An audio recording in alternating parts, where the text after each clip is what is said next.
Good day, dear friends. And first, before we begin, from all of us at the Lionel Nation Homestead, on behalf of Mrs. L and me, I wish you and your family a happy Easter today. I've got my Easter threads on, my pastels, my spring look, even though it's 49 degrees. It doesn't matter. It's important that you understand this. This is Easter. And whether it's Easter, Christmas, Ramadan, Yom Kippur, anything, spend some rudimentary time looking into the rudiments, the basics, the belief system of what faith is. What is the essence of this? I cannot tell you how interesting it is for me to be a part of something in which I study something that I do not necessarily, though I should, that I do not necessarily follow, but I understand the thinking of it.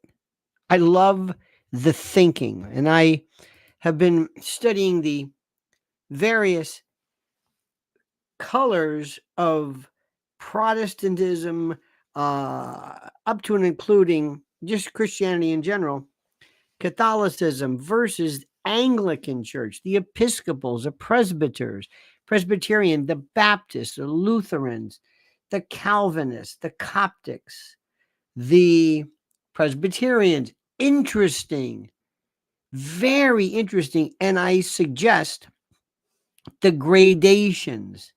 The Coptics are into apophasis. They define themselves by what they're not. When you look at the notion of catechesis, the religious bases, what are your the fundamentals?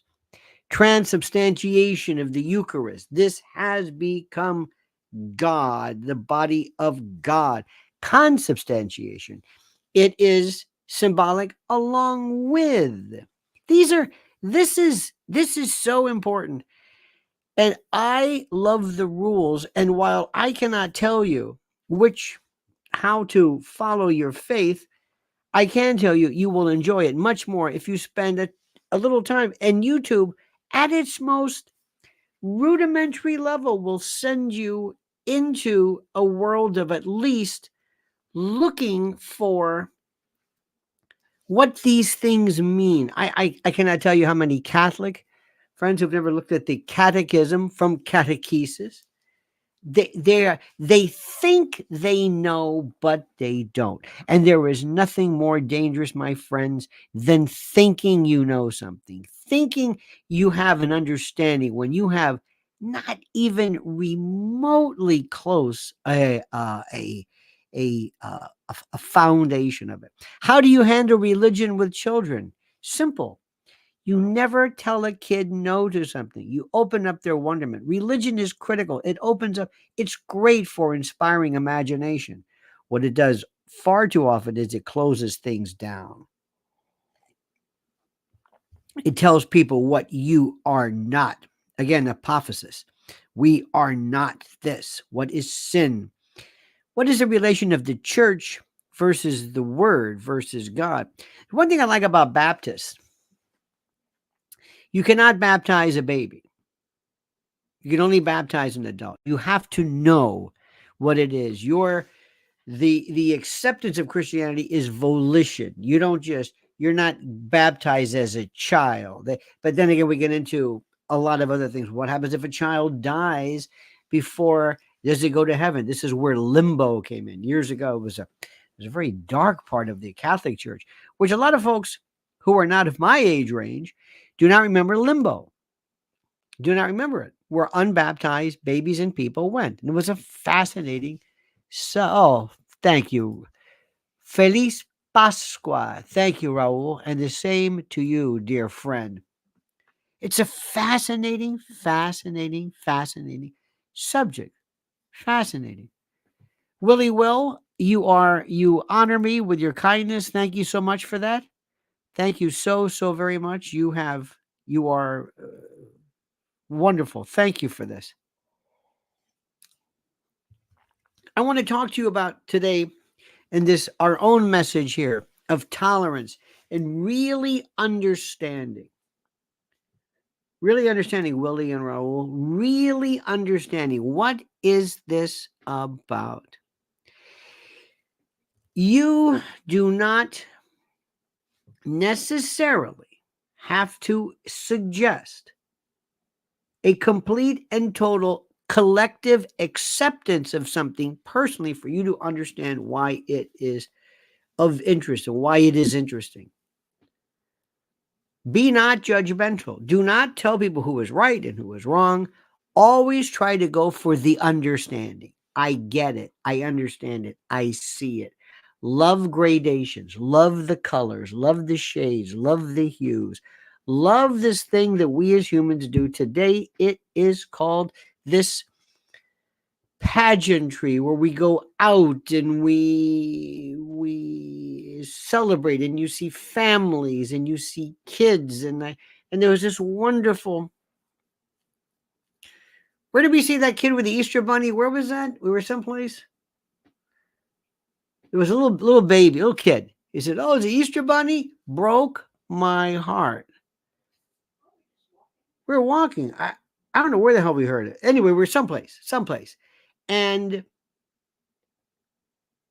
yeah, and this one little kid was just so excited about this thing. And huh?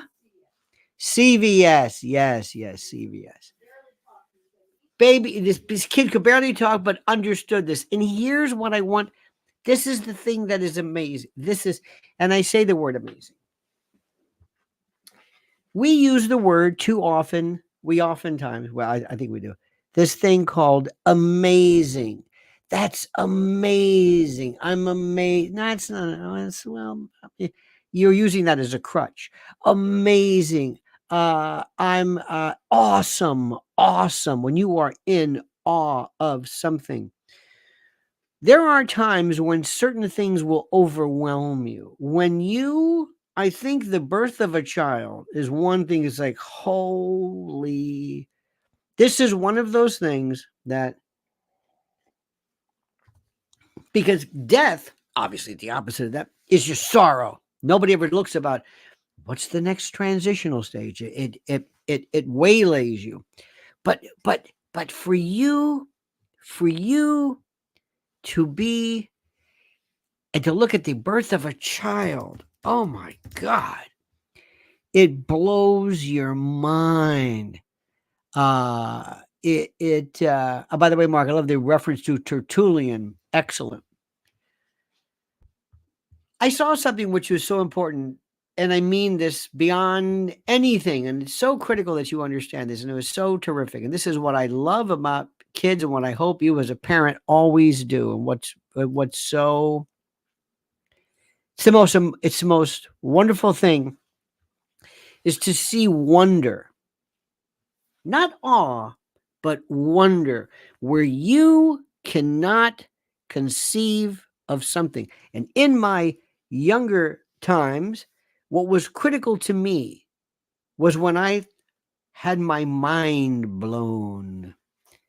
When they told me once, God always was. I can remember as a kid thinking, and it was like stretching my brain out.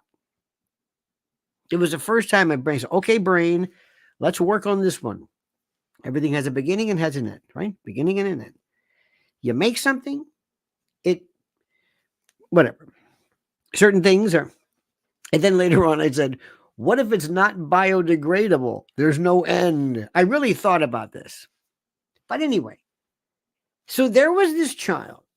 And for the first time, this kid understood supernatural, mystical, almost religious, the Easter Bunny. And that Easter Bunny did more to get the attention of that child. You could see it was wonder. Wow. And it didn't understand. Is it really a bunny? And why does a bunny bring eggs? That's a chicken. I mean, no, you don't ask questions like that. Just don't worry about it. And there are people who love to deconstruct. Well, the money, of course, as you know, is the fertility. Stop it. This is the first time this kid is saying you're thinking about something that's not there and you're excited. And it's magical and mystical. It's the first time. And parents, do not ruin it. That's why Santa Claus is critical. Critical. Or whatever your version of this. I'm sorry. I don't know why. I guess it's contrary to Judaism and other forms. Kris Kringle, Saint Nick. I always thought of Santa Claus as kind of like a, like a, not really religious, but it didn't matter. This kid was excited. And we're breaking through in this corporeal world where he walks outside and there's a street, and there's a car, and there's the wind, and there's the sun, and there's mom and dad, and there's this and that. And this wasn't here. This was magical. It's an incredible thing. And if you can teach a kid, and I have that, thank God. I love when something blows my mind and I'm just drawn into it. And because when I was a kid, I was and Mrs. L too, I had no problem. I didn't need to be entertained. I entertained myself. I loved we had a World Book. She was fancier. She had the Britannica. And I can remember just sitting in and just learning something. Today, just before, I'm going through this thing about just just the different variations. I never really understood, but now I get it, and I'll watch it again and again and again. When Mrs. L and I drive, we'll put in a YouTube, kind of a lecture about something I never thought about. I never thought about this. I heard a lecture the other day that said, if it were not for fire, we would still be in trees. Now think about this one. Fire allowed us to cook. Fire allowed us to take food, which we could not normally, which is a lot easier on the gut, to cook. It changed the way we process food. It changed digestion and allowed us to lose this. Have you ever seen the way an ape has this big gut because it chews forever and it breaks this stuff down? And oh my God, that's why you can tell we are meant to be herbivores, because of our intestinal tract is convoluted, versus if we were a raw meat eater, it'd be straight through. So there's less putrescence, less putrefaction. Fire allowed us to eat softer foods, allowed us to lose the gut, allowed us to come down from the trees, allowed us to move around. We didn't sit there like these things all day chewing on leaves. Fire was responsible for it. And when I learned something new, I was like, I had no idea. I remember one time I was a kid, somebody said to me, you know why stop signs are red? Blood. Yes, blood. The universal, whoa, red, whoa, blood, green. Come on. I guess grass. I don't know how green was. Green is okay. Why do we nod? Why in so many cultures is this yes? I've told you this before. Yeah, I love this one. Why is it yes? Why is this no? Why is shaking the hand no? This mimics the look you make when you suckle your mother's teat, when you were breastfeeding, this is nurturing. Not only that, the oxytocin, the connection between this love and this thing and this. And what do you do when you have something, when you want to spit it out? You shake your head left and right. You don't spit it out like this. You shake it like that. You fling it. That's no. I love stuff like that. So today, it's a celebration of a tradition. It's spring. It's family. It's kids. It's going to a restaurant. It's watching kids eat, the sound of kids. And you wear these little clothes that break your heart. You take kids and you put them into these really nattily attired kids with bow ties and full, ruffles and little suits and things. It's just, it is something that human beings thrive on. It's called tradition.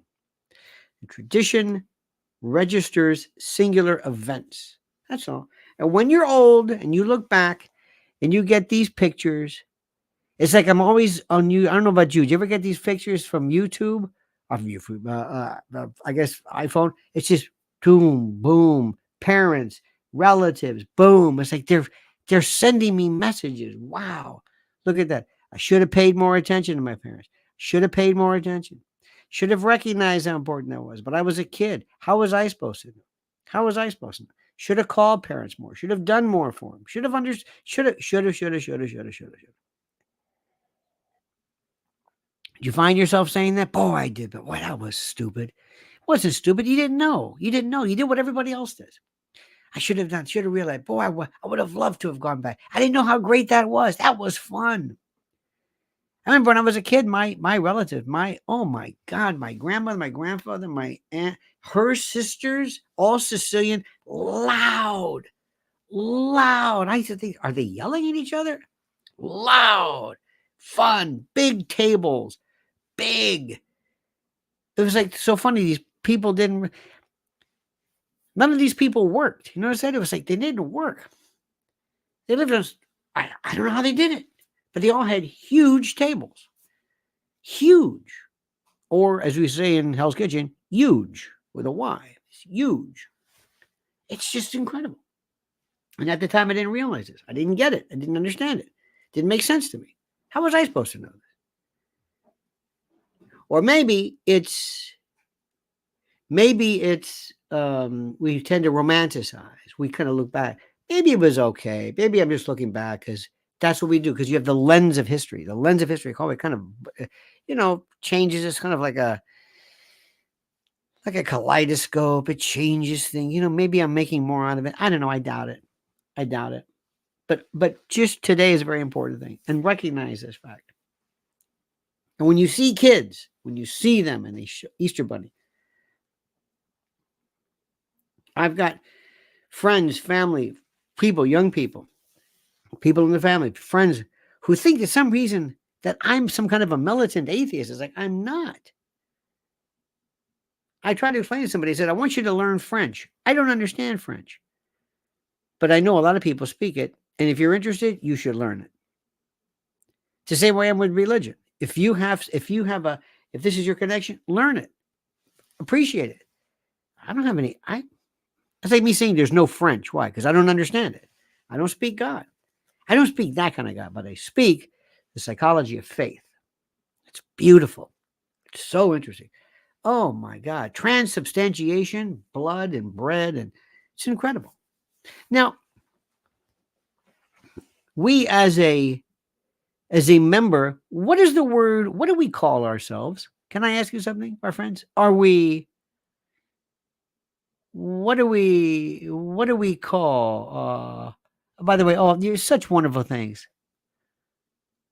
You write such wonderful, beautiful people. Happy birthday, peeps. Love you. This is beautiful because we do have this wonderful relationship. We're like this family. We're this unique mixture. We meet. We have individual folks. I'd love one day to fly into I don't know where. I say, because I don't even see, I just see a name. I just see a name. You know what I mean? It's like, or I see a thumbnail. I don't know, but I feel like I know you. You're the thumbnail. Sometimes I look and I can't see. I think it's a what? Wouldn't it be something if you said, I'm Wild Bill. I'm whatever. Okay. It's very interesting. See, TV doesn't do that. Radio doesn't do that.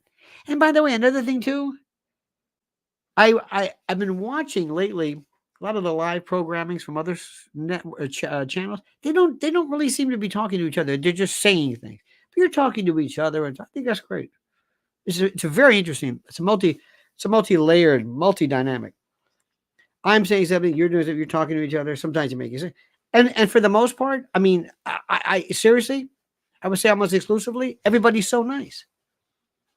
There's Kimmy Cliff. Doesn't Kimmy Cliff sound like a character in like a 60s sitcom? Kimmy Cliff. Or Jimmy Cliff, who was a great reggae singer. Thank you for that. Very, very nice. Oh, look at this. Just had breakfast at a Buc-ee's in South Carolina. Wow. Buc-ee's, I really, you know what? I'd like to see that. I really want to see a Buc-ee's. I want to see. I don't want to go anywhere. I swear to God, I don't want to go anywhere but Buc-ee's I want to go to. Because it's just it's so unique. I used to like there were all places truck stops. Have you seen truck stops on YouTube where they have their I mean they're so elaborate. It fascinates me. Fascinates me. I had a brisket sandwich last weekend. Look at this. Look at this. This president has outlawed Easter. What this man has done to change this trans day. Look, we have been saying this. We don't care one thing or another. And I think I speak for all of you. I think I speak for all of us when I say we don't care about transgender. Don't care. Don't care. I mean, it fine. Doesn't matter. But when you say that today is, if they said, let me give you an example. If Joe Biden had said today that today is National Bluegrass Day, bluegrass aficionados would be furious. How dare you refer to Easter as bluegrass? Yeah, but you're a bluegrass fan. Excuse me. So it's not a matter of, well, you're just against this trans denoting because you're not trans. No.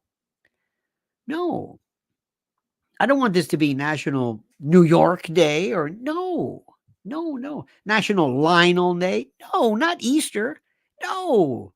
That's no. You see what I'm saying? They're doing this on purpose. But here's the interesting thing.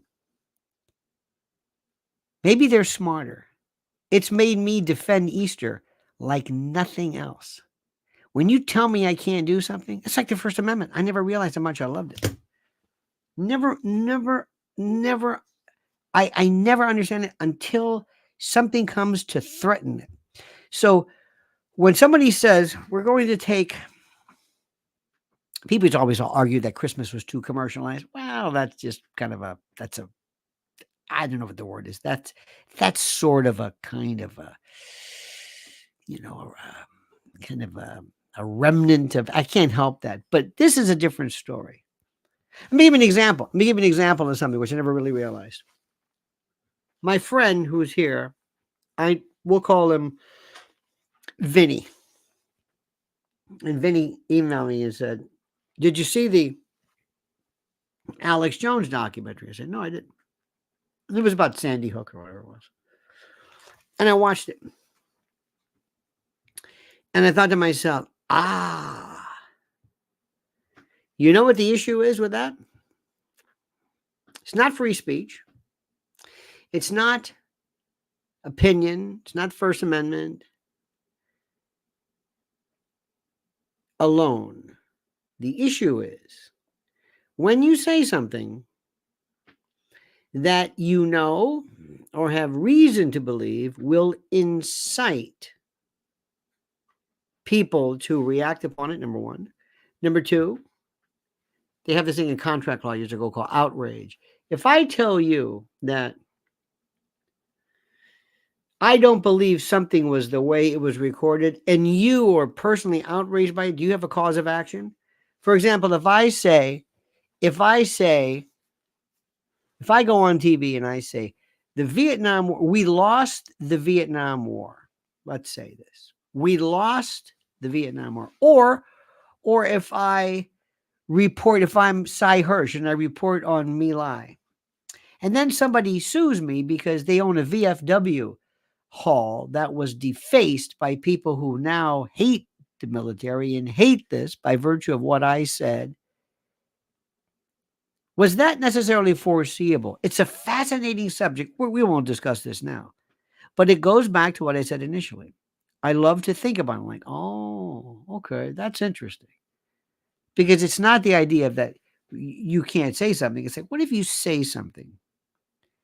What if you say something and it causes somebody to be offended, to be hurt? Bill Maher did a thing recently, or a while back, where he thinks he's the smartest man in the world, and he fell for this internet story about how the story of Christ is kind of basically um, uh, what am I trying to say? It's pagan. It's Mithra and Osiris and blah blah blah. Okay, it's the old. It's not really true. It's very lazy. Now, what happens if that causes great personal uh, sadness? What if it causes people to go crazy and deface churches because I've said there's no such thing as this? What if nativity scenes are crushed and crushed because of something that I said? That's kind of where we're into right now. Is that a conspiracy theory? When I say something, if I say, I know there are folks, and I think this is I don't want to bring up, this is our constitutional Bible. This is this is the blueprint for an American. But if I were to say, I don't think we landed on the moon, let's just assume. Let's just assume. And I think it's a lie. And I say that. Now, do I have the right to say that? I think so. Okay, but what happens if Buzz Aldrin sues me because I'm calling Buzz Aldrin a liar? And people are calling Buzz Aldrin up, and people are threatening Buzz Aldrin, and he had to move. And now it depends on what I said. So it's one of those things which I want people to be aware of, because it is my goal, if I'm the bad guy, and you can call the deep state, the police state, the intel state, the shadow government, the ruling class, the invisible, whatever, whoever these people, I don't know, whatever word works for you. But I don't want to take your rights away. I want you to give them up. I want you to turn your back on them. I don't want to take them away. I want you to hand them back. See, I don't need these anymore. This is about good. Then I say, well, you didn't want them. You didn't want them. You have a right. I love this. And I have been, oh my God, I remember there's so many things that are so wonderful. Congress shall make no law respecting an establishment of religion. Boy, that's a real tough one. Nino Scalia spent so many times. You wouldn't believe the arguments about the establishment clause. What is it, isn't it? When is the government? Is it like the Church of England? We can't do the Church of England in this country because we're not England, but we can't establish something. And then it says, or prohibiting the free exercise thereof of religion. What about when we told the Coptics they couldn't smoke dope? Why during Prohibition could Catholics drink wine, but others could? You see where these rules are? As soon as they give us a rule, I come up with 50, and you do too, questions. We can't let them take your religion away. We can't let them take. Totalitarian regimes hate religion. Religion is hope. Religion is autonomy. Religion is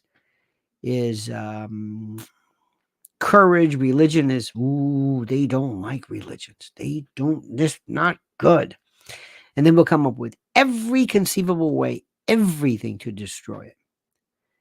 Up to and including one of the worst things ever was to tell people during a pandemic, and I'll leave it at that you cannot recognize, you cannot enjoy freedom of religion, freedom of faith, to exercise the free expression of your religion. But because you might contract some virus, while you can protest and you can burn things down, and that's no problem. I mean, this is just it. It's one of those things. And I also want to tell you something which is so great about you.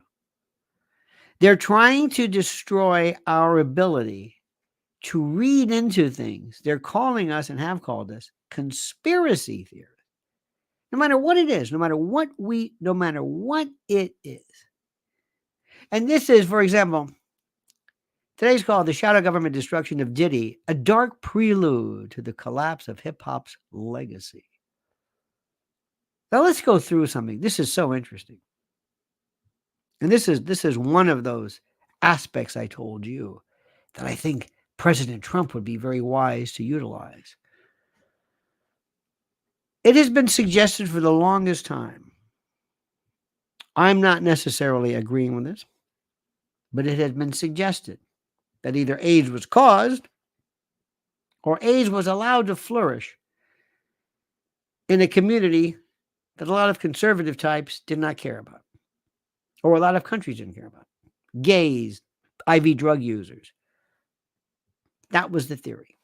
That was being posited. That was being advanced. That nobody cared about it. That Ronald Reagan turned his back on funding. That it was considered tantamount to siding with gay folks, and et cetera, et cetera, et cetera.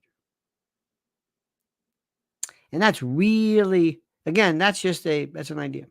Now, today, if you said that, you would be shut down, cut off, deplatformed by virtue of you saying something that somebody didn't like. It's just to shut you up. They take something, they didn't have something that you liked. Oh, you like this device? Oh, we'll take the device from you. Oh, you like to say, oh, you like Instagram? It's beautiful. Addict you to a platform and have proxies come in and basically threaten to destroy. Anyway, you know how that works. So all along, there's been this stuff. And then there was this idea that somehow crack cocaine was introduced into the Black community. Again, I think there are theories that have been posited. I know not firsthand about that. I can't speak expertly, but I do know the theories. And I do know the hints. And I do know this. And I know it's not that far-fetched. What is that called? That's a conspiracy theory, and you're crazy. But a lot of people believe it. Maxine Waters, you might think she's crazy. You don't really hear about her anymore, but she said that. A lot of people did. A lot of people did. And it makes sense. First of all, you can get rid of a group of people you don't particularly care for. And if you think that institutional governments in this country have bent over backwards to help Black America, you don't know anything about history. I'm not saying it's full-fledged hatred, but pretty close to it. And then there are people that say, yeah, but if this comes in, it's a lot of money. We can get a piece of the action. Another dread conspiracy theory that was being suggested. That the reason why this wasn't stopped was because of the money this made, the corruption, the new by the way, the new networks of such, interesting as well, fascinating. Then right around Black music, I say that very, very loosely, and forgive me for being so generic, but for purposes of this conversation and this explanation, I'll just use that term. Hip-hop, R&B, soul, funk, rock and roll. Okay, great. All of a sudden, in the Bronx, at one apartment, there's almost an apartment number. There's a place where hip-hop was, and the history of it is so interesting. It just started. And there were DJs, and there were okay, fine. And at first it was kind of fun. It was dancing and by the way, break dancing and dancing is back. Okay. It was nice. Sugar Hill Express, Rapper's Delight, cute. Debbie Harry, cute. Gil Scott-Heron, I think, is just unheralded father, one of my favorites. Also, Syncopated Rhythm, Hank Snow. I've been through this before. You've heard me give you this 5-cent lecture on the etymology, the etiology, the teleology of rap music. Okay, fine. Then, all of a sudden it got dark, got dreary, it got scary, it got ominous, and it dealt with the city and the hood and Compton and the West Coast and the Crips and the Bloods. And it became, and as soon as it took off, everybody went there. And I'm not suggesting it's not a valid, but it was viewed as an expression of a particular music, of a particular idea, of a particular way of thinking that was commonplace to them, common to this particular area, reminiscent and explanatory and explicative of a way of life that others, okay, fine, whatever. If Merle Haggard can sing about I turned 21 in prison doing life without parole. I mean, come on, prison, and he did it. Johnny Cash did it. Everybody did it, but you know, boy named Sue and hitting people and shooting people, and I mean, that's okay. It's been around for a while, but all of a sudden this was different. Like, ooh, because these folks were scary and they wore weird clothes, Adidas shoes, a black hat, and a gold chain. This guy's got a clock. This guy's got gold teeth. This guy's got diamond teeth. This guy's got platinum teeth. This guy's got tattoos. He's got red. This one. And their names. What the hell? Master Rodney, old dirty bastard, smelly bastard, stupid son of a bitch. All these names. Like, what is this? Fitty ditty. And of course, white folks say, whoa, we don't understand this. Whoa, wait a minute. Who do they think? And like idiots, they started to say, hey, look how much money we got. Oh my God. Country music never did that. They talked about, we're just living. I'm Jolene, multicolored coat. Mama tried. These people are close to being a billionaire, you can imagine. But they're talking about picking cotton and, mama and baking biscuits and low. We're humble. Not these folks. Oh, no. Hey, here's a gun. And then, that's right, the wireless mouse. No, the internet came along. So these jadruls said, I'm going to take pictures of my money and my guns and everything. And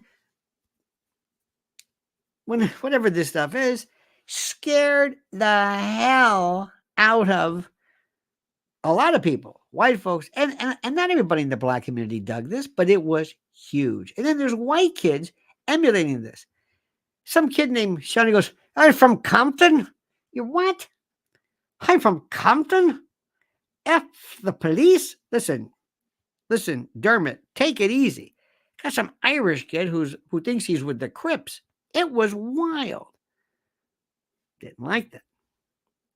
Authorities didn't like that, but they said, no, let him go. Why? They're killing each other.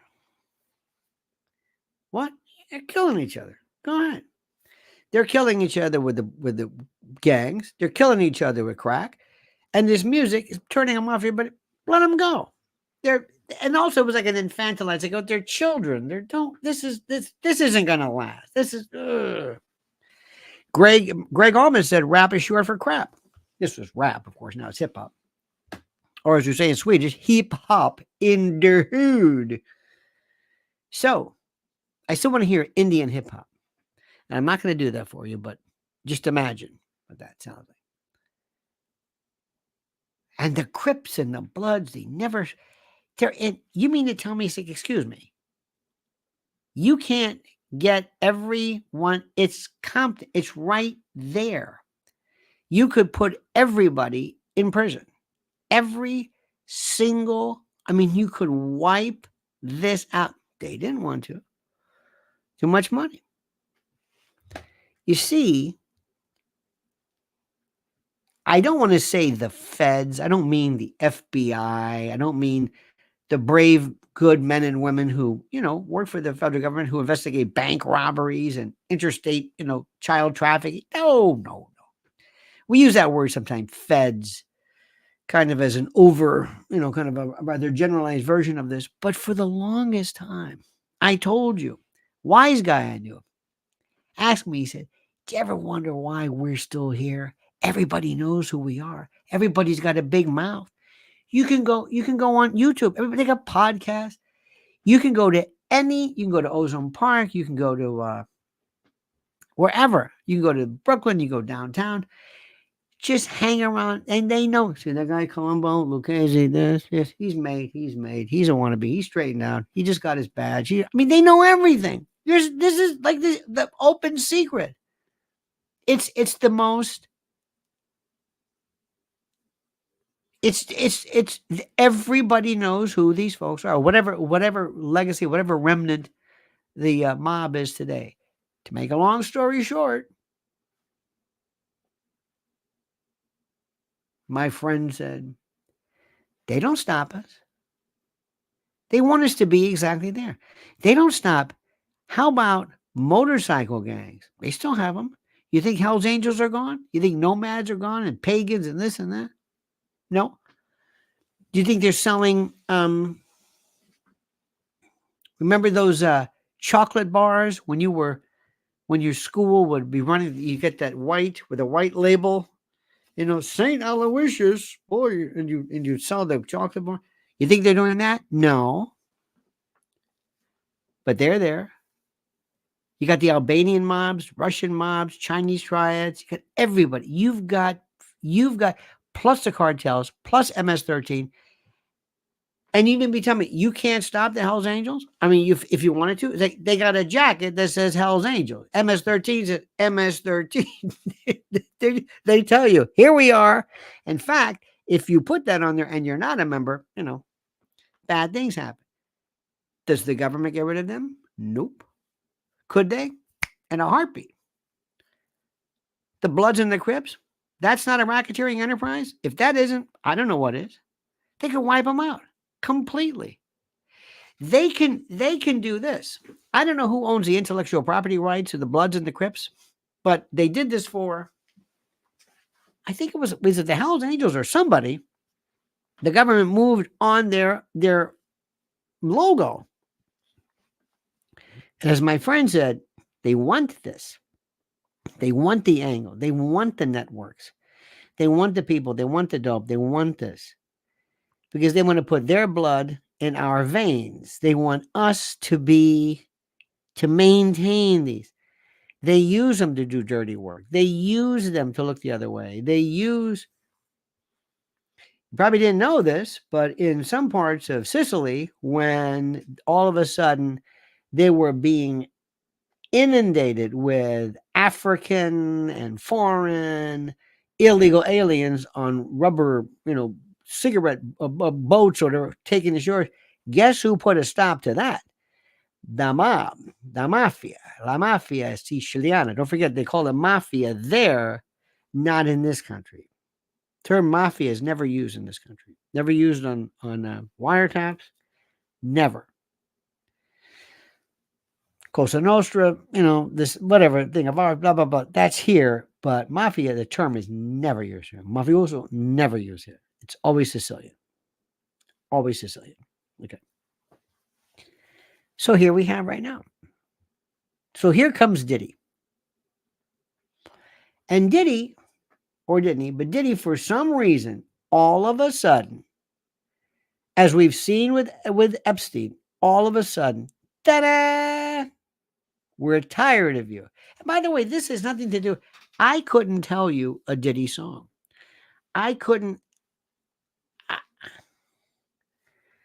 don't know this. So I'm not saying this as any kind of purveyor or a genius with this movie. But there are people, a lot of folks, for example, like Jay-Z and Oprah and Tyler Perry and Steve Harvey and a lot of Kevin Hart and this group of the anointed, like the Cat Williams called them the Illuminati. I don't know who but whatever, who were saying, all right, that's enough. They have nothing to do with this. I'm not suggesting Oprah's into gang activity, but this is their power. It's like the Democrats have this iteration. Clooney, Hanks, Spielberg, Streisand, that kind of stuff. Same with this. Same group. Same, different faction. And they're tired of this. And then one day they say, that's enough. We don't know why. Why did they whack Epstein all of a sudden? I don't know. What did he do? I don't know. Nobody was after him. Nobody was. That came kind of sort of late, but that could have been quashed. That could have been. Sometimes who knows why. There is no singular unit. There's no singular way of thinking. But as is the case with others, in fact, Joe Rogan was talking to Joey Diaz about this. Do you think they went in and took the tapes? Took the tapes of what? Took the recordings of what? What? What? If they did, when I say they, if anybody took this, they took them to protect these people, not to use them. Whereas Epstein was an extortion plot. That was a honeypot. They took those recordings not to protect anybody, but to continue using them. Edie says, I saw Deborah Harry and Chris Stein at Hurrah Club, New York City, 1980. Oh, those were days. You know, Deborah Harry, that Lower East Side, and thank you, Edie, that whole Lower East Side scene, CBGBs, from the Talking Heads, from Harry to right from the Ramones and the Stooges, and at the same time of this punk, which was very important, and then versions like MC5 and Wayne Kramer and all that. That was a very critical part there. And that is, if you don't think, let me tell you something. If you don't think that's important, you don't understand how things work. Let me control the, how do I say this? Let me control the culture of a society. When I say culture, I don't mean high culture, highbrow. I mean, let me control what you read, what you listen to, what you think. Far more important than anything else, what you listen to, what your fads, I look at fads, I look at things, and I don't know if you ladies have ever had this, but something happened the way we are losing our faces and our sense of self by virtue of plastic surgery and the like. I see it all the time. And I can't speak enough. There is something that is so sad when I see people who don't look like themselves. It's almost a friend of schizophrenia. It's weird. It's this strange thing that I'm noticing. And I look and I'm saying, remember, whatever the story is, you don't understand all of it. You don't understand. Now, on this Easter day, I would ask you, I need at least 70,000 likes. I know that sounds crazy, but you can do so much. I know you don't realize it. I'm just going to say it one time. I don't want to belabor the point. Thank you. Your support is wonderful. Just want to remind you, the likes put us into a different realm altogether. That's all. See, what we do right here, what I love to do is I love to just expand upon things. I want to just expand. I want to talk more. I don't want to sit there. Rogan does this to an extent. He does this. He really enjoys moments of, oh, wow, yeah, but I love to see how we break this down and how there is somebody somewhere. I'm going to go back to what's going on Easter. And they only pick Christians. They would never do it on a Ramadan. They would never do it on Jewish high holy days. They do it just for Christians because they hate Christians. Why would they have this trans whatever day? Why? Why today? I don't care if you want to have it. That's fine. It's up to you. Why now? There was a thing a while back, and you might have remembered this, but I was a part of this protest. It was me. I was there, the Catholic League, just because I like what a lot of the stuff they're doing. Jackie Mason was there. And it was a thing, and it was involving something where it was Mother Teresa's birthday. Now, let me explain something to you. Mother Teresa you can really argue. You can listen to Christopher Hitchens. You can listen to a lot of people. You can say that she's really, whatever. But this is an icon. This is somebody that people really, really thought of a lot of. So the Empire State Building said, no, we're not going to do this because we have this strict rule against. We're not going to endorse, ratify, or in any way speak to the legitimacy of a religion or whatever. But they had something for Mariah Carey's new album, and they highlighted the NASCAR or so. I mean, it was like I couldn't believe. And all they had to do with Martin Luther King, Dr. Martin Luther King. He's a reverend, and it was this anti-Christian, but anti-Catholic. And by the way, if you think Christian's bad, anti-Catholic in particular, because everybody who is ex-Catholic or was raised feels like there's this carte blanche to go after them. The child predation in the Catholic in Catholic schools has been virtually eliminated by virtue of lawsuits, by virtue, by the way, of also the replacement of priests from a lot of these places. But it was there. And the Catholic Church absolutely has to answer for that. But it became almost like carte blanche to be able to say whatever you want. Trash them. I didn't like that. It's not fair. It's not fair. Especially when you want to look the other way when it comes to other religions. Let me ask you something. Do you believe there is any possibility in the creation theory being correct?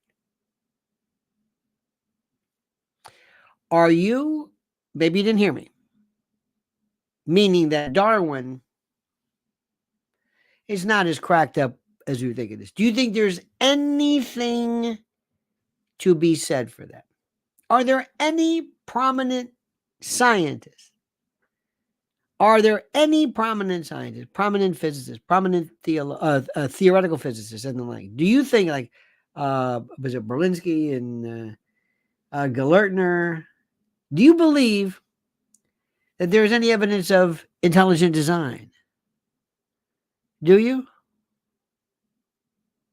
Do you understand that? Now, when you tell people this, I know some who just go berserk. I say, what do you attach to the hip to Darwin? Do you believe? There are people who have said that evolution is wonderful to explain little changes. For example, on Galapagos Islands, the turtle, on this one island, they don't move from one, but they're basically right next to each other. This one particular turtle has a curve at the top of the shell.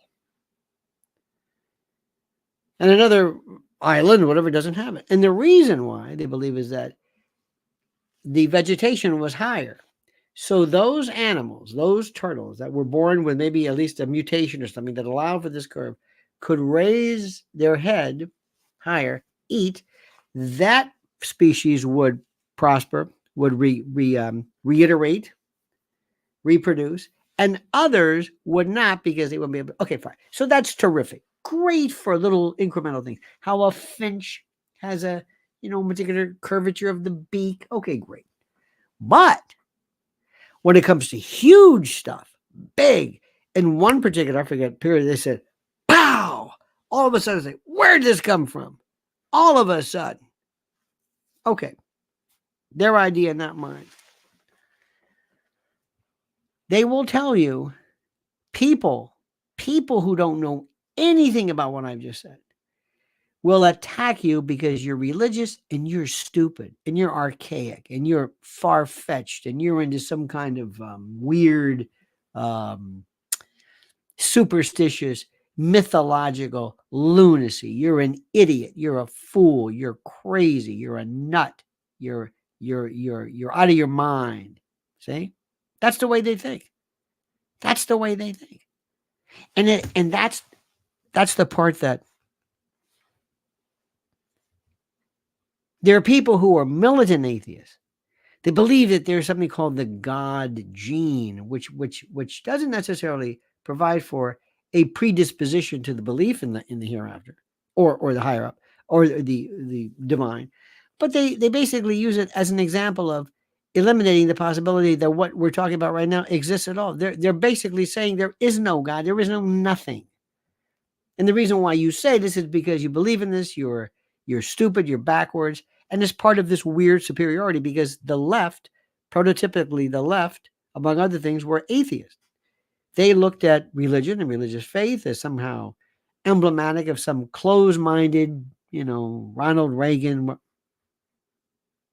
Did you see where they're yelling at? Did you see this? Where they're saying that Donald Trump, who wanted to sell a Bible or is selling a Bible with his name on it, or Keep America Great, whatever the hell it is, that somehow this was all of a sudden, these people are worried about this as sacrilegious. Oh, this is sacrilegious. Oh, really? You think this is sacrilegious? You're concerned about that? Wow, how dare he? They bring out Al Sharpton. Al Sharpton is what? This con man, you're bringing him out. Al Sharpton is speaking on behalf of God. Now look, whether you like anybody or not, whether you think it's tacky, what I'm saying is this: do you mean to tell me that this administration, whose evil seed son is putting out finger paintings for $1 million, and this person, this is okay? Nobody minds that, but all of a sudden, these radical left woke folks are now hyper sensitive about the what? This sense of disrespect that's being seen, that's being evinced for this. I come on. These are the same people who on Easter, the same people who now are so religious, so pious that they absolutely they're loathing what President Trump is doing, bringing all these black preachers to come and say, "How dare you?" on the holiest day of the Christian calendar, they do this trans, but yet when it comes to Trump, they show this hypersensitive, supercilious adherence to that of this false piety. Raul Rodriguez says the Vatican has a telescope in Arizona. Do you know, Raul, thank you, that the Vatican, for the longest time, has said some very interesting things. The Vatican, under one of the encyclicals, under Pius XII, said that you can absolutely believe in evolution and in Christian or Catholic ideology and philosophy, because as long as you believe that this is the mechanism of God and that the final product, is evolution is imbued with the Spirit of God, then fine. People always say, well, Catholics say you can't believe in it. They never said that. But here's the most important. We have this thing about washing, ablution, the notion of it, washing, the baptism, these various rites that we have. And the reason why you want to baptize is because you were born with original sin. You were born with this. You must seek forgiveness of redemption. You must accept the Lord Jesus Christ as your personal Savior. And baptism is the sign that. Why? Because you are from the beginning, to quote Greg Lake, from the beginning, you are a sinner. Okay. What was interesting was that in the Vatican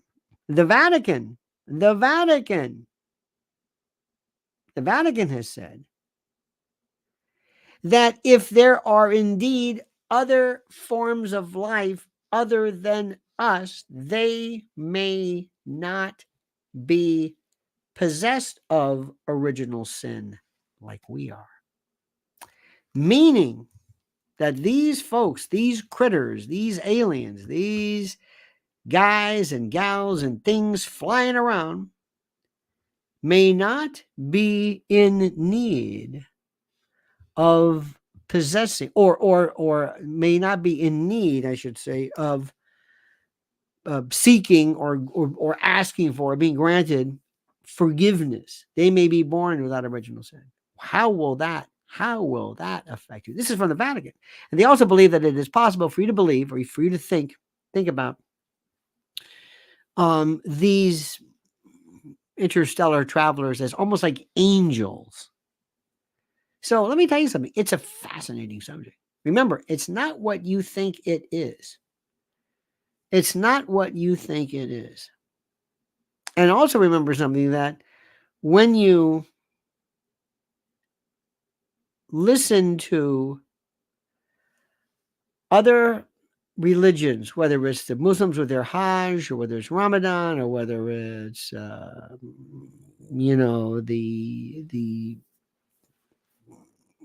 anything. I mean, Shinto, it doesn't matter.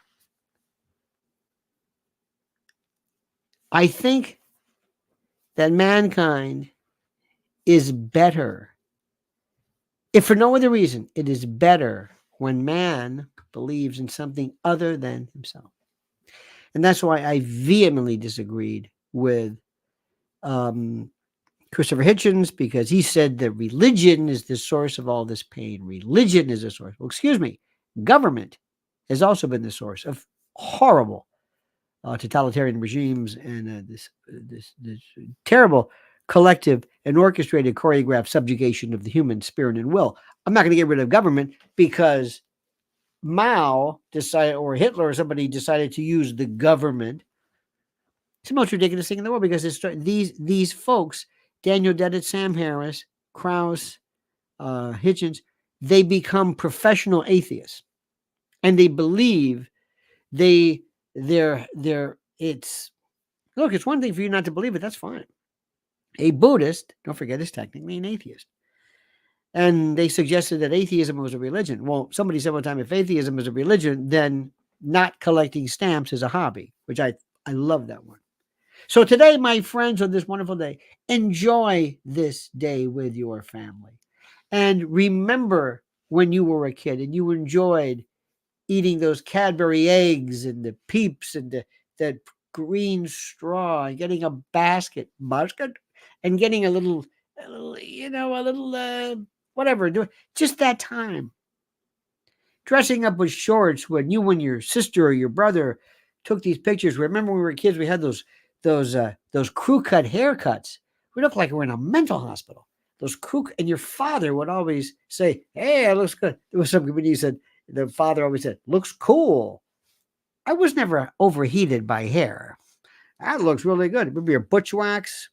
Hey, look at me. You look like an escapee. Remember that? And you're standing there with this. I had this Madras jacket one time with a bow tie. I said, "Where the hell?" And you never wore it except for Easter. They bought it for you. I kind of like this, pastels and things like that. And you stood there and you're trying to find the egg.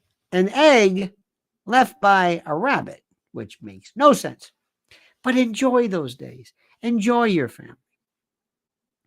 Understand the essence. This is where Christianity, today is the day.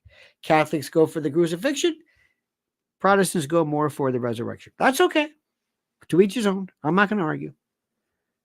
But think of something. Think of the tradition. Think of how today, at least people are thinking about something. And it's Easter. We don't have anything. We had Festivus for the rest of us. There was, there's people that want to say Merry Christmas, Happy Holidays. Well, Easter's Easter. Easter's Easter. I mean, I don't know anything you want to call it, but Easter. You got it? Easter. And that's it. And if you get the chance, and we talk a lot about Israel, but if you get the chance and you are a devout Christian, you must, I've been there twice, you must go to Jerusalem and go to the Church of the Holy Sepulchre, where Christ was buried, the crucifixion, and you will have your minds blown, okay? You will feel something, the likes of which you can't imagine, okay? You will feel a collective energy. I don't care it's bouncing off the walls or something. And I'm not saying it's God or Jesus or whatever. But when people walk in from all over the world and you see all of these various Christian priests with, or whoever would be, you're not sure who they are, if they Coptic or the Eastern Rite, I don't know. But with cassocks and sandals and beards and hats, and I mean, it's wild. It makes you feel very insignificant. But when you say that's Gethsemane, and this is where Jesus was born, and this is Bethlehem, this is Nazareth, this is it. This is Gethsemane, where they ground the olives. It's right there. There you can see it. This is where, and then you can drive and say, this is where. Look at where Mary and Anne, her mother. Look where they. It's wild, wild. And it's there, and it's a place where all of this, and of course you see temple, you see the Temple Mount, and you see there the Al-Aqsa Mosque. I mean, you can see, wow, you see everything. I mean, there you are. This is it. Caesarea that Herod made to Caesar. You can see the remnants of the amphitheater. I mean, it's just incredible. It's just incredible. And there is something about that. There is something mystical, magical, something that connects to people. So enjoy this day. Enjoy this wonderful, wonderful day. Thank you. And to our dear friends who were so kind to me today, Raul Rodriguez, Edie Crowley, and Willie Will, thank you so much for this. I wish you and your family a great and a blessed Easter. I am going to go with Mrs. L. We're going to be doing something. We like to keep it on the down low, as it were. And I'm going to be regaling our table mates with my lore. And I'll tell you all about it later. But we're going to a real funky place. And I normally hate schmaltzy places to eat. This, I love something that's unique. So I'm going to tell you about that later. We always tell you after the fact. All right, dear friends, we love you. I mean that. Easter hand farts for all of you. Is that sacrilege? I didn't mean anything by it. That sounded horrible. In any event, thank you, my friends. We'll see you. Don't be surprised if tonight, sign up. Make sure you're subscribed. Oh, a couple of things too I want to bring to your attention. Number one, I have a brand new, it's a fledgling channel on YouTube called Lionel Legal. It's wonderful. And it's there, and I invite you to, I would be so honored if you would subscribe and add your John Henry, so to speak. Thank you for that. That's Lionel Legal. Go and sign up for that. And Mrs. L is gangbusters. Make sure you go to her YouTube channel at YouTube, makes sense, Lynn's Warriors, Lynns, no E, Lynns Warriors. Go there and sign up, subscribe, hit her bell, her notifications, because you are going to be seeing her all over the place. We have some wonderful announcements to make regarding that as well. All right, dear friends, thank you again. Again, happy Easter to you and your family. Have a great day. Don't go nuts. Better yet, go nuts. I'm sorry, Cadbury eggs. I think those, whatever's in there is some kind of a serotonin something or other. It's just whoa.